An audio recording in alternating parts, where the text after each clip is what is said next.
For the last three Paper Mario games, it's become tradition for everyone to get really mad online about how the games aren't as good as they used to be. But then there are some people who say that the new stuff is fine and that everyone needs to get over it, and then they all start arguing on Twitter, and then some guy at Nintendo says that original characters are banned from the series, and everyone argues on Twitter some more. But then Nintendo did something really weird and did what everyone has been asking for. A crazy idea, I know. For the most part, after the Thousand Year Door remake reveal, I feel like most Paper Mario fans are pretty happy right now. So since tensions seem to have calmed, I think now would be a fun time to look back at these three games to see if they really are bad games, or if everyone was just overreacting. Now, before we get into the modern games, I feel like it is important to see why people like the original two Paper Mario games. I would talk about Super Paper Mario, but to be honest, that game is just its own thing, maybe another time. The original Paper Mario was made as a sort of sequel to Mario RPG on the Super Nintendo. The game featured a new battle system and mechanics and was basically the next evolution in the Mario RPG series. The Paper Mario battle system really isn't anything that crazy, but that's also why it works. You fight enemies by using your jump or hammer attacks, you can equip badges to power up those attacks or give other bonuses, and when you defeat an enemy, you get experience points. This all seems like very basic RPG stuff, but trust me when I say it will be important later. The game also has its own fun additions to the RPG formula by having timed attacks, which give you extra damage for pressing A right when your attack lands, or whatever else the game tells you to do. The game also introduces partners who all have different moves and abilities that can be useful in battle or in the overworld. All of this stuff combined makes Paper Mario a very fun game. Nothing that crazy in the grand scheme of things, but just a fun Mario RPG. Eventually, they would decide to make a sequel to this game with Paper Mario: The Thousand Year Door. This is one of those games that you will never hear Nintendo fans shut up about. Is this praise deserved? Yeah, probably. The game's pretty good. The game takes everything introduced in that first entry and either refines it or expands upon it. The battles now take place on a stage, and this is more than just an aesthetic change. Props on the stage can fall over, and the crowd watching can even interfere with the battle. It is a very fun twist on the usual RPG battle formula, and I can see why the game is still held in such high regard. But I have failed to mention one of the main things you will hear people talk about when discussing these games online: the story. While the original Paper Mario didn't do anything all that crazy, it did expand the Mario world by showing us all of the different villages and towns of all the different Mario creatures, as well as having some new concepts mixed in. This concept is expanded in its sequel, where the game is not just showing us the same old Mario world, but rather a completely new one. There are all sorts of new creatures and enemies throughout this game, and it makes it one of the most unique Mario games to date. You know it's going to be an interesting Mario game when the center of the hub world is a noose. This game also tells a story that, while still not very complex, introduces new ideas and characters to the Mario world that you can't really find in any other game. Both Paper Mario and Paper Mario: The Thousand Year Door are remembered fondly because they are simple, fun, and unique Mario RPGs that tell simple but fun stories. Okay, so now that we have some background information out of the way, let's skip ahead to Paper Mario Sticker Star. So when this game was released in 2012, the series had not had a traditional Paper Mario entry since Thousand Year Door. Super Paper Mario wasn't necessarily bad, and in some areas was actually really good, but most people wanted to go back to the old Paper Mario formula, which I can't blame them because it worked really well. And for a little while before Sticker Star released, it looked like we would be getting just that. But then at some point something changed and the game morphed into something very different. So when starting up the game, it has a very simple setup for the story. The Sticker Comet is coming to town, Bowser touches it and it makes him very powerful. After this, I will compliment the game and say that it doesn't take like 30 minutes to teach you how to jump on a Goomba and gets you into the rest of the game pretty quick. And then I proceeded to get really bored pretty quick. So yeah, I didn't play very far into this game because the game never really gave me any reasons to want to keep going. You see Mario ripping off that sticker? Yeah, that moment right there is like 50% of the game. This isn't even my first time trying to play this game and then getting bored. This game was actually my first Paper Mario game, and even 9-year-old brodgi knew this game wasn't worth his time. And then back in 2020, before Origami King released, I did a Paper Mario marathon and played through all of the games from the original to Color Splash. I beat all of them except for one singular game. Can you guess which one it was? So to get into why I don't find this game very fun, let's go ahead and talk about the battling system. This game brings back the turn-based battle style after it was absent in Super Paper Mario. Cool. But what this game doesn't bring back is the experience system. Not as cool. So what do you get for battling? I don't know, some coins maybe? This already just introduces a huge problem because the entire gameplay loop of an RPG is that you do battles, they make you stronger, which allows you to progress through the game. It's satisfying to complete a battle because you get a reward which allows you to do better in the battles in the future. But in this game, the battles feel optional unless they are quite literally mandatory to move on with the story. But sometimes you will still bump into an enemy in the overworld, which honestly just feels more frustrating than anything. I'm not going to get anything from battling this guy, so why should I? The game also does not help this by making attacks a limited resource. That's right, even your most simple, smallest damage dealing attack is finite. To go back to the older games, you did have attacks that weren't unlimited. Your special attacks you got from equipping badges were limited to the amount of FP you had, but if you ran out, you still had your basic jump or hammer to rely on. In this game, it is possible to just be out of jump attacks. This makes you want to battle even less because not only are you wasting time, you're now wasting a resource. Now, I'm not going to act like you will ever run out of stickers, they are pretty much everywhere, but it's still just a really weird choice that feels like it's actively discouraging battling. Honestly, the battling itself, like the action commands and stuff, feel fine. It's just all of these stupid decisions around it that ruin it. And then we have the things. These are objects you find littered around the world which you can use in battle by turning them into stickers. But what the game doesn't tell you is that you are required to have certain ones for certain battles. Like the first boss that I played through, you are supposed to use the scissors on them when they get in a certain phase. The game never tells you this or hints that you might need to do this. It's just a really weird thing that actively makes the game way more confusing and frustrating. Okay, so moving past the battling, we have the world itself. Maybe that is interesting enough to make you want to play the game. No, it isn't. For some strange reason, this game is divided into levels like a regular Mario Bros. Game, which just doesn't really fit Paper Mario all that well, but whatever. So the different locations are basically just the cookie cutter grass, desert, you can probably figure out the rest. And as far as characters go, I hope you like Toads. There are two different types of characters you will see during this game: enemies and Toads. None of the NPCs in this game are anything but Toads. I don't think they could make this game any blander if they tried. The one compliment I have for this game is the visual style, because this game looks pretty nice, especially since it's on the 3DS. I like how the whole world is made of paper materials. I think it's a fun visual style, and I'm glad they're implementing it in the Thousand Year Door remake. Okay, I think that's about all I have in me to keep talking about this game. Let's just move on. So Paper Mario Color Splash is basically a direct sequel to Sticker Star. It has the same pointless combat, the weird thing mechanic, and a story that isn't all that interesting. I like Color Splash. Yeah, so I know it's kind of weird for me to hate Sticker Star but actually enjoy Color Splash because these games are extremely similar. Like I just said, almost all of the problems I had with Sticker Star are still in this game, but I just like it anyway. I don't really get it either.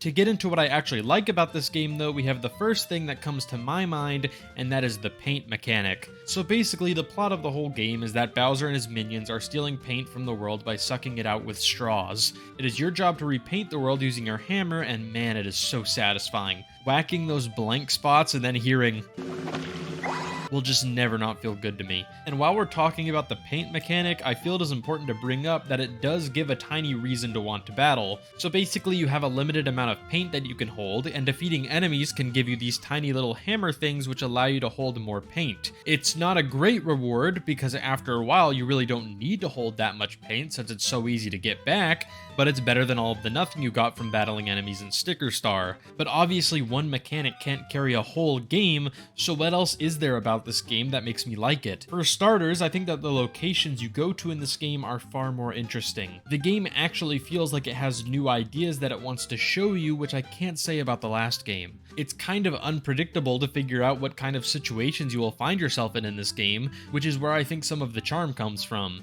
Now, these areas could be even more interesting if they had any sort of other kind of characters besides Toads, but I guess that's just too much to ask. Also, the game just looks so good. They really take the visual style introduced in Sticker Star and use the stronger hardware of the Wii U to make this game look amazing. It's even more impressive when you realize that Wii U hardware is not that strong. But I would be foolish to not mention one of this game's strongest aspects: the writing. Now, I don't mean like the writing for the overall story because that is super formulaic and predictable.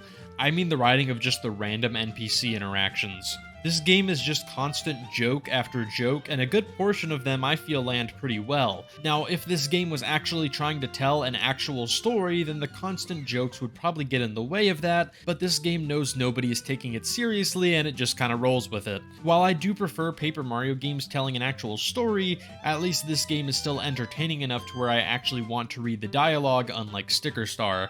I can definitely say that this game has a whole lot of problems, and I could get into them, but it would basically just be a rehash of what I said about the last game. But despite these problems, I do still have fun playing this game, and actually would recommend it if you think you can bear the more boring gameplay. I completely understand not wanting to play this game though, because I think for some people, some of the game's issues are a much bigger deal breaker for them than it was for me.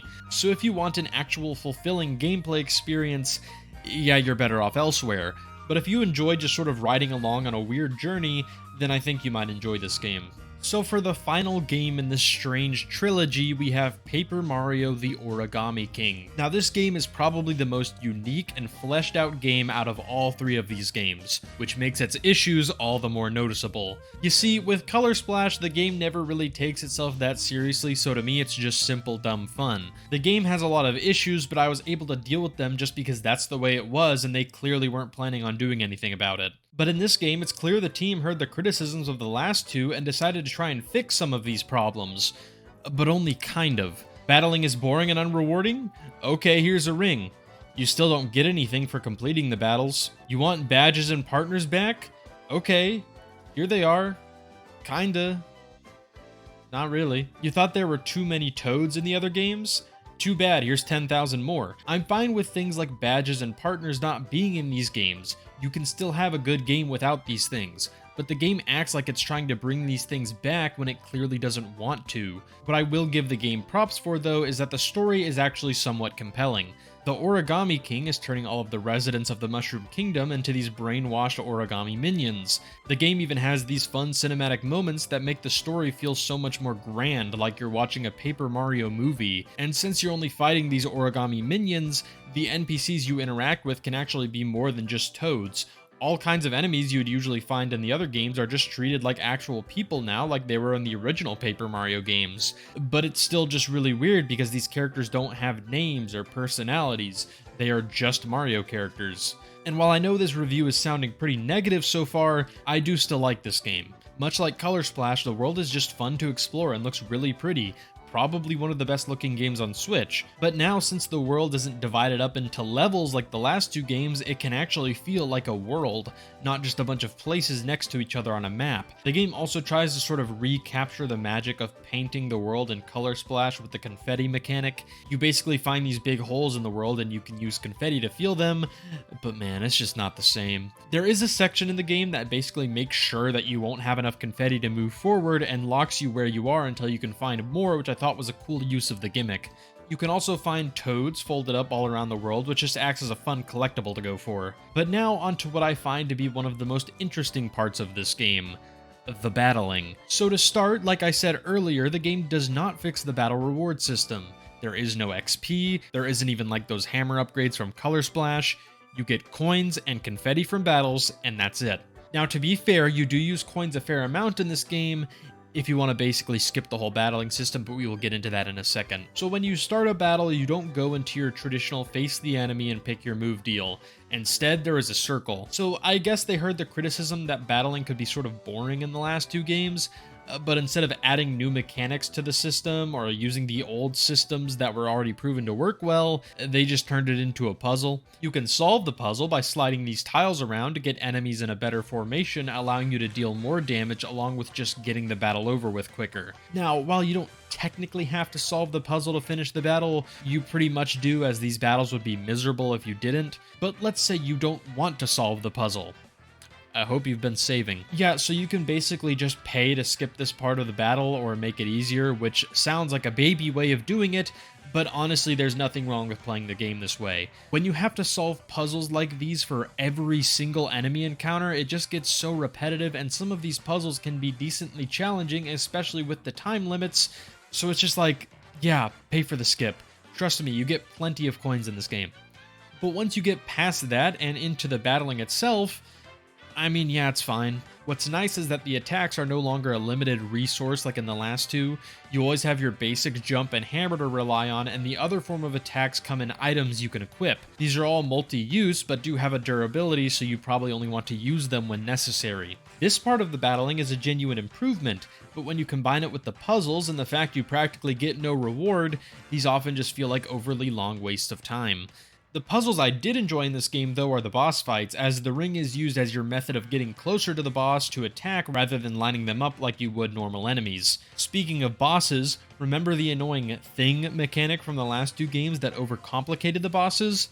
Well, now those things are the bosses. Yeah, I'll admit this is kinda lame. Like, I get fighting the Koopalings wasn't all that exciting, but neither is a box of colored pencils. There are the Volumental battles, which I actually like because they have somewhat original designs and aren't office supplies. Overall, this game does a lot of things better than the other two and is probably the best out of the three, but I feel like it makes the problems that returned even more apparent. I feel like with a traditional RPG battle system, this game could be really good, but the way it is now, it's just good enough, and that's depending on who you ask. So, were the modern Paper Mario games really that bad? I mean, I don't think so. While Sticker Star is complete trash, Color Splash and Origami King are actually games that I enjoy, despite my problems with them. But with the announcement of the Thousand Year Door remake, it looks like Paper Mario is finally heading back into a direction that people can be excited about again. But while I am excited for the remake, I'm more excited for the future of Paper Mario games to see if they will take the things that worked in the new games and implement them into the older style to make even more amazing experiences. Or they might just make Paper Mario the Great Spitball War, who knows.